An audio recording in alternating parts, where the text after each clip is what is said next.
Dubai news one में आप तमाम लोगों को वेलकम करते हैं। जैसा कि आप तमाम लोगों ने थंबनेल के ऊपर भी पढ़ लिया होगा कि यूएई गवर्नमेंट की जानिब से अचानक एक बड़ी अनाउंसमेंट की गई है।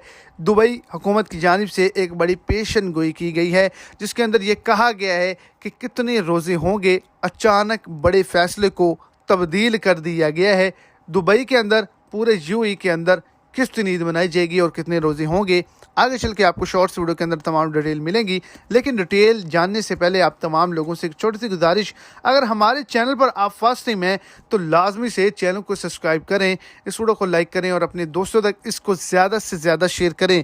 तो रोयत हिलाल कमेटी यूएई की जानिब से हतमी नोटिफिकेशन को जारी किया कि यूएई के अंदर 30 रोज़े होंगे और ईद उल फितर हफ्ते वाले दिन मनाई जाएगी, क्योंकि जुमेरात की रात चांद ग्रहण जो है वो लग चुका है, जिसकी वजह से चांद नज़र नहीं आएगा।